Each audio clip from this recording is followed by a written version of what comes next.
समृद्धि IAS के YouTube channel पर एक बार फिर से आप सभी का स्वागत है। आज हमने हिंदी के महत्वपूर्ण प्रश्नों को लिया है और इसमें पहला टॉपिक जो हमने लिया है वो अनेक शब्दों के एक शब्द का हमने लिया है। आज इसके प्रश्नों को हम लोग करेंगे। तो चलिए आगे बढ़ते हुए अपना पहला प्रश्न लेते हैं। पहला प्रश्न है हमारा, कनिष्ठिका और मध्यमा के बीच की उंगली को कहते हैं। कनिष्ठिका और मध्यमा के बीच की उंगली को क्या कहा जाता है? उसके लिए अनेक शब्दों के एक शब्द या वाक्यांश आपको बताना है। ए ऑप्शन है आपका अनामी, बी अनीमिका, सी अनामिका, डी अनामिका। देखिए ये सब तीनों जो है एक ही तरीके के लिखे गए हैं, तो कहीं ना कहीं आपको वर्तनीय त्रुटि भी पकड़नी है। तो इसका जो सही उत्तर हो जाएगा वो हो जाएगा अनामिका। कनिष्ठिका और मध्यमा के बीच की उंगली को अनामिका कहा जाता है। चलिए आगे बढ़ते हुए अपना अगला प्रश्न हम लोग लेते हैं। जिसके पेट में माँ ने रस्सी बांधी हो, रस्सी या दाम बांधी हो, उसे कहते हैं दामाद, दामादितर, दाम और दामोदर। क्या कहा जाता है? जिसके पेट में माँ ने रस्सी बांध दी हो, दामाद, दामादितर, दाम या दामोदर। तो जिसके पेट में माँ ने रस्सी बांध दी हो उसके लिए वाक्यांश का एक शब्द है दामोदर। उसको दामोदर कहा जाता है। दामोदर श्री कृष्ण का भी एक नाम है, क्योंकि आपको पता है कि उनकी माता जी ने उनको उनके पेट में रस्सी बांधकर जो है बांध दिया था उखल में, ताकि वो उधम न मचा पाएँ। तो इसीलिए उनको दामोदर भी कहा जाता है। चलिए अगला प्रश्न है हमारा, पीछे पीछे चलने वाला वाक्यांश के लिए एक शब्द है। पीछे पीछे चलने वाला वाक्यांश के लिए एक शब्द क्या होगा? ए ऑप्शन है आपका अनुचर, बी अनुगामी, सी अनुवर्ती, डी अनुगमनीय। पीछे पीछे चलने वाला, इसके लिए क्या एक शब्द हो जाएगा? तो इसका जो पीछे पीछे चलने वाला होता है इसका अनुचर भी होगा, अनुगामी भी होगा, क्योंकि लोक सेवा आयोग ने दोनों आंसर को सही माना था। तो अनुचर और अनुगामी जिन दोनों लोगों ने लगाया था वो सही हो जाएगा। तो ए और बी इसके दोनों आंसर हो जाएंगे। पीछे पीछे चलने वाले के लिए एक शब्द हो जाएगा अनुचर और अनुगामी। चलिए आगे बढ़ते हुए अगला प्रश्न हम लोग लेते हैं, प्रश्न नंबर 4। जिसकी कोई कीमत ना हो सके, वाक्यांश के लिए एक शब्द है जिसकी कोई कीमत ना हो सके। ए ऑप्शन कीमती, बी अमूल्य, सी बहुमूल्य, डी कोई नहीं। आपको बताना है जिसकी कोई कीमत ना हो सके, तो उसके लिए एक शब्द होता है अमूल्य। अमूल्य होता है उसके लिए जिसकी कोई कीमत ना हो सके। चलिए आगे बढ़ते हुए अपना अगला प्रश्न लेते हैं हम लोग। थोड़ा नपा तुला भोजन करने वाला वाक्यांश के लिए एक शब्द है। ए मितव्ययी, बी मितव्यय, सी मिताहारी, डी मितहरीन। ये आपको बताना है। इसमें से भी आपको वर्तनी त्रुटि पकड़नी है, वही सही आंसर हो जाएगा। तो थोड़ा नपा तुला भोजन करने वाला के लिए उपयुक्त शब्द क्या होता है? ये होता है मिताहारी। मितव्ययी वो होता है जो नपा तुला खर्च करता है। चलिए आगे बढ़ते हुए अपने छठवां प्रश्न, गुरु के समीप रहकर अध्ययन करने वाला के लिए एक शब्द है। ये खूब परीक्षाओं में आया है, बहुत बार आया है, पीसीएस आरओ का तो पेट क्वेश्चन है ये। गुरु के समीप रहकर अध्ययन करने वाला, ए ऑप्शन शिष्य, बी आश्रमवासी, सी विद्यार्थी, डी अंतेवासी। तो आपको बताना है गुरु के समीप रहकर अध्ययन करने वाला वो अंतेवासी कहलाता है। अंतेवासी कहलाता, अंतःवासी लगा के ना चले आइएगा, अंतेवासी होता है सही। जिसके हृदय पर आघात हुआ हो उसके लिए एक शब्द है जिसके हृदय पर आघात हुआ हो। ए ऑप्शन मर्माहित, बी मर्माहत, सी मर्माहूत, डी मर्माहूत। ये आपको बताना है, इसमें भी वर्तनी त्रुटि ही पकड़नी है। तो इसका सही जो आंसर हो जाएगा, जिसके हृदय पर आघात हुआ हो उसको कहते हैं मर्माहत। इसके हृदय पर आघात हुआ है उसके लिए वाक्यांश का एक शब्द हो जाएगा मर्माहत। अगला प्रश्न हमारा, जिसे अपने पद से हटाया गया हो, जो अपने पद से हटाया गया हो उसके लिए उपयुक्त शब्द होगा। ए ऑप्शन पदभ्रष्ट, बी पदानवत, सी पदानुगत, डी पदच्युत। जो अपने पद से हटाया गया हो उसके लिए एक शब्द हो जाएगा, उसको कहते हैं हम लोग पदच्युत। पद से च्युत कर दिया जाए, उसको अपने पद से हटाया गया हो तो उसको कहते हैं पदच्युत। चलिए अगला प्रश्न है हमारा, जिसे किसी वस्तु की स्पृहा ना हो। स्पृहा का मतलब होता है चाह। जिसे किसी वस्तु की चाह ना हो तो उसके लिए उपयुक्त शब्द क्या हो जाएगा? ए ऑप्शन है आपका निष्प्रिया, बी निष्प्रिय, सी निष्प्रिय, डी निष्प्रियहीन। तो ये तो नहीं होगा निष्प्रियहीन, आपको पता ही होगा। अब ये भी नहीं होगा, इन्हीं दोनों में से आपको पकड़ना है। तो जो सही निष्प्रिय लिखा होगा, वर्तनी जिसकी सही हो जाएगी, वही सही आंसर इसमें हो जाएगा। तो इसमें बी और सी दोनों माना था लोक सेवा आयोग के द्वारा, यूपीपीएससी के द्वारा। इसको बी और सी दोनों ऑप्शन सही माने गए थे। चलिए आगे बढ़ते हुए हमारा 10वां प्रश्न है, जिसकी पूर्व से कोई आशा ना हो, जिसकी पूर्व से कोई आशा ना हो, उसके लिए उपयुक्त शब्द क्या होगा? ए अप्रत्याशित, बी अप्रत्याशित, सी अप्रत्याशित, डी अप्रत्याशित। जिसकी पूर्व में कोई आशा ना हो। तो इसमें भी देखिए प्रत्याशित तो नहीं होगा, बाकी तीनों में वर्तनी जिसकी सही है वही सही आंसर हो जाएगा। तो वर्तनी भी यहाँ से आपकी क्लियर हो रही है। तो वर्तनी में इसका सही आंसर हो जाएगा डी ऑप्शन अप्रत्याशित, ये सा होगा, बड़ा सा। चलिए आगे बढ़ते हुए अपना 11वां प्रश्न हम लोग लेते हैं। झगड़ा लगाने वाला मनुष्य एक वाक्य में कहा जाता है। ए जयचंद, बी शकुनी, सी विभीषण, डी नारद। झगड़ा लगाने वाला मनुष्य तो ये होता है नारद। चलिए महल के भीतर के भाग को किस शब्द में जानते हैं? महल के भीतर का भाग, ए गर्भगृह, बी भीतरी तल, सी अंतःपुर, डी निवास। आपको बताना है महल का भीतर का भाग उसको क्या कहते हैं। तो महल के जो भीतरी भाग है उसको कहा जाता है अंतःपुर। अंतःपुर रनिवास, जिसमें रानियां निवास करती हैं। गर्भगृह मंदिर के का जो गर्भ होता है उसको गर्भगृह कहते हैं, जहाँ पे देवता की मूर्ति रखी जाती है। चलिए जो छीड़ ना हो सके उसके लिए उपयुक्त शब्द है, जो छीड़ ना हो सके उसके लिए ए ऑप्शन है अमिट, बी अपार, सी अक्षय, सी अनंत। आपको बताना है जो छीड़ ना हो सके उसके लिए हो जाएगा अक्षय। तो छीड़ ना हो वो हो जाता है अक्षय। जिसके सिर पर चंद्र हो उसके लिए उपयुक्त शब्द है, जिसके सिर पर चंद्र है। चंद्रशिखर, बी चंद्रशेखर, सी चक्रधर, डी चंद्रग्रहण। ये भी आप जानते हैं, जिसके सिर पर चंद्र हो उसको कहा जाता है क्या? चंद्रशेखर। यानी कि भगवान शंकर, उनके सिर पे चंद्रमा, इसलिए उनका एक नाम चंद्रशेखर भी है। चलिए आगे बढ़ते हुए अपना अगला प्रश्न है, जिसके हृदय में ममता नहीं है, जिसके हृदय में ममता नहीं है उसके लिए उपयुक्त शब्द क्या हो जाएगा? ए मर्माहत, बी क्रूर, सी निर्मम, डी निर्दय। जिसके हृदय में ममता नहीं है उसके लिए उपयुक्त शब्द क्या हो जाएगा? ए मर्माहत, बी क्रूर, सी निर्मम, डी निर्दय। जिसके हृदय में ममता नहीं है तो हो जाएगा निर्मम, उसके लिए सही हो जाएगा निर्मम। और जिसमें दया नहीं है वो हो जाएगा निर्दय। चलिए तिलक लगाने में किस अन्न का प्रयोग होता है? तिलक लगाने में अन्न अगर पूछा जाए तो होता है चावल, लेकिन उसको कहते हैं अक्षत। गेहूं, अक्षत, जौ और उड़द, इसमें 4 आपका ऑप्शन दिया है। तो इसका तिलक लगाने में जो हम लोग माथे पे तिलक लगाते हैं तो उसके लिए जो चावल प्रयोग किया जाता है उसको कहा जाता है अक्षत।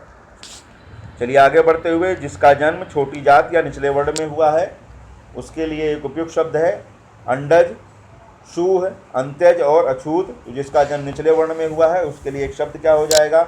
अंत्यज हो जाएगा। ये आगे बढ़ते हुए अंत्यज शब्द के लिए सही व्याख्यान है वही सेम चीज, तथाकथित निम्न जाति में जन्म लेने वाला सही हो जाएगा। दोनों एक ही से हैं। जिसका उपचार ना हो सके, जिसका उपचार ना हो सके उसके लिए एक शब्द पूछा गया है दुसाहा, असाध्य, श्रम साध्य, साधनहीन। तो इसके लिए क्या हो जाएगा? जिसका उपचार ना हो सके, कहते हैं ऐसा रोग हो गया है जो उपचार नहीं किया जा सकता, तो उसके लिए असाध्य शब्द का प्रयोग किया जाता है। तो जिसका उपचार ना हो सके उसके लिए एक शब्द हो जाएगा असाध्य। असाध्य रोग हो गया तो उपचार नहीं किया जा सकता। चलिए आगे बढ़ते हुए अपना अगला प्रश्न लेते हैं। प्रश्न नंबर 20। वीर पुत्र को जन्म देने वाली, वीर पुत्र को जन्म देने वाली वाक्यांश के लिए एक शब्द हो जाएगा क्या? ए ऑप्शन है वीरांगना, बी पुत्रवधू, सी वीर प्रसू, डी वीर बहुरी। तो आपको बताना है वीर पुत्र को जन्म देने वाली को कहते हैं वीर प्रसू।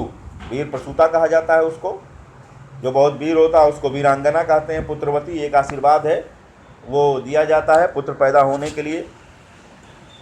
21वां, शक्तिशाली, दयालु, धीर, शांत, धीर, योद्धा, नायक के लिए एक शब्द क्या हो जाएगा? शक्तिशाली, दयालु, शांत, धीर, योद्धा, नायक के लिए एक शब्द क्या हो जाएगा? ए धीर दलित, बी धीरोदत्त, सी धीरोदात्त, डी इनमें से कोई नहीं। तो इसके लिए एक शब्द होता है धीरोदात्त। शक्तिशाली, दयालु, शांत, धीर, योद्धा, नायक, धीरोदात्त। कहते हैं कि अर्जुन एक धीरोदात्त योद्धा था। तो द्विवदात्त हो जाएगा इसके लिए। चलिए अगला प्रश्न है हमारा, वह नायिका जो अपने पति के प्रदेश में होने के कारण दुखी हो। वह नायिका जो अपने पति के प्रदेश में होने के कारण दुखी हो। ए प्रेषित पतिका, बी वियोगिनी, सी विरह विदग्धा, सी डी खंडिता। प्रेषित पतिका, वियोगिनी, विरह विदग्धा और खंडिता, ये तमाम ऐसी नायिकाएं हैं। उनके लिए वाक्यांश के लिए एक शब्द प्रयुक्त, सबके बारे में जान लीजिएगा। प्रेषित पतिका, वियोगिनी, विरह विदग्धा, ठीक है, जो विरह की अग्नि में जल रही हो, विरह विदग्धा। और इसमें जो सही ऑप्शन हो जाएगा, देखिए इसका सही ऑप्शन जो था वो आयोग ने वियोगिनी माना था। कमीशन ने वह नायिका जो अपने पति के विदेश में होने के कारण दुखी हो तो वियोगिनी, लेकिन कई किताबों में प्रेषित पतिका भी दिया गया है कि प्रेषित पतिका वह होता है जिसका पति परदेश में हो, लेकिन परदेश में होने के कारण दुखी हो, वो वियोगिनी होती है। लेकिन पति परदेश में हो, प्रेषित पतिका। विरह विदग्धा, जो विरह की अग्नि में जल रही हो। तो इस तरीके से इन चीज़ों को आप लोग ध्यान में रखेंगे। तो इसमें जो है आयोग का जो आंसर था वो था वियोगिनी, ध्यान में रखिएगा। चलिए अगला, खाद्य सामग्री जो यात्रा के समय रास्ते में भोग के लिए दी जाती है। खाद्य सामग्री जो यात्रा के समय भोग के लिए दी जाती है। ए स्वल्पाहार, बी पथ्य, सी शुष्क काठ, डी है समिधा। ठीक है, खाद्य सामग्री जो यात्रा के समय भोग के लिए दी जाती है। ठीक है, तो इसका जो सही आंसर हो जाएगा पथ्य। ठीक है, कहीं कहीं पाथेय भी मिलता है, पाथेय भी कहा जाता है, पथ्य भी कहा जाता है। तो जो भी आपको मिलेगा उसको लगा लीजिएगा। चलिए 24वां, आधी रात का समय। आधी रात के समय के लिए वाक्यांश का एक शब्द क्या होगा? सरवरी, विभावरी, निशा, निशीत। इसको आप सभी लोग लगाने का प्रयास करिए, क्योंकि इसमें जितने भी प्रश्न हैं, जितने प्रश्न कराए गए हैं, सब परीक्षाओं में आए हुए हैं। आरओ की परीक्षाओं में आप सारे प्रश्नों को मिला लीजिएगा, ये सब आए हुए हैं, सब पूछे गए हैं। आधी रात का समय जाने कितनी बार पूछा गया है। चलिए इसमें आपको बताना है, आधी रात के समय के लिए वाक्यांश का एक शब्द क्या हो जाएगा? ये हो जाएगा निशीत। आधी रात के समय को निशीत कहा जाता है। चलिए 25वां, जिसके पास कुछ भी ना हो। जिसके पास कुछ भी ना हो, अकिंचन, किंचित, आकुंचन, अलभ्य, जिसके पास कुछ ना हो। 25वां प्रश्न, जिसके पास कुछ ना हो, उसके लिए वाक्यांश का एक शब्द होता है अकिंचन। ठीक, अकिंचन शब्द हो जाएगा उसके लिए। जिसे बुलाया ना गया हो, उसके लिए क्या हो जाएगा? जिसे बुलाया ना गया हो। ए ऑप्शन अतिथि, बी अभ्यागत, सी अनाहूत, डी रिश्तेदार। बताइए इसको, जिसको बुलाया ना गया हो, जिसको बुलाया ना गया हो उसके लिए हो जाएगा अभ्यागत। रिश्तेदार तो हमारे रिश्तेदार ही होते हैं, रिश्तेदार तो गलत हो जाएगा। ठीक है, आहूत का विलोम होता है अनाहूत। अतिथि होता है जो बिना अतिथि के चला आए। चलिए आगे बढ़ते हुए, मोक्ष की इच्छा रखने वाला, ये तो बहुत आया है। मोक्ष की इच्छा रखने वाला, ये वाक्यांश के लिए एक शब्द भी है और वर्तनी शुद्धि में बहुत बार आया है। मोक्ष की इच्छा रखने वाला, ए योगी, बी मुक्तिकामी, सी मुमुक्ष, डी तपस्वी। ये आपको बताना है। नंबर 27, मोक्ष की इच्छा रखने वाला, तो ये हो जाएगा मोक्ष की इच्छा रखने वाला।